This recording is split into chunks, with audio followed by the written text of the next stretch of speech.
the final years of the Spanish Civil War, as cities burned and families fractured, a quiet system began moving in the shadows, one that would outlive the war itself. Inside hospitals run by the Franco regime, newborns were carried away moments after birth, wrapped in blankets, taken through back doors, and recorded as stillborn. Mothers were told their children hadn't survived. The truth was sealed under layers of forged documents, altered records, and whispered orders. For decades, Spain tried to rebuild while an invisible theft unfolded beneath it. Thousands of babies, chosen for their parents' political allegiance, religion, or perceived loyalty, were funneled into new families deemed more ideologically pure. The children grew up unaware, carrying names that weren't theirs, living lives built on a lie so large it felt impossible to see.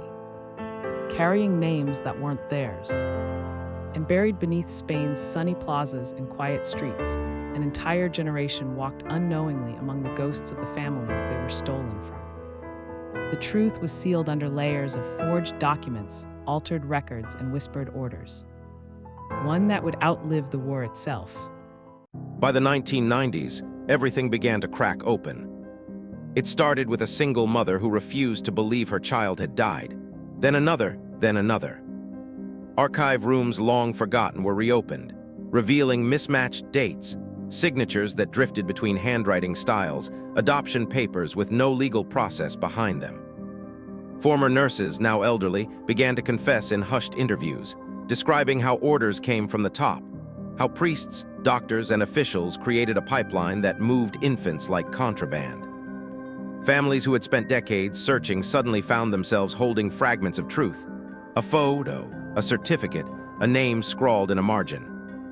Some survivors learned the truth through DNA tests, watching their identities unravel in real time as results flashed across computer screens. For many, it was the first confirmation that the unease they had felt their entire lives, the sense of not belonging, wasn't a feeling.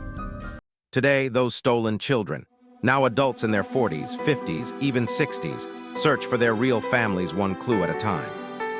Some discover siblings they never knew existed, meeting in airport terminals as if reuniting with strangers who somehow feel familiar. Others confront the people who raised them, asking questions that linger in the air like smoke.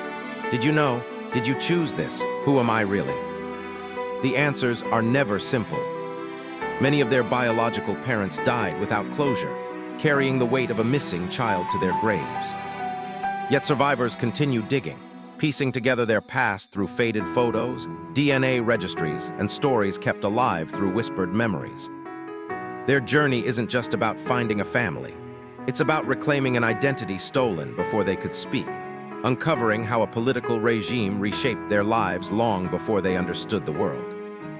And as each truth surfaces, Spain's forgotten history becomes impossible to bury again.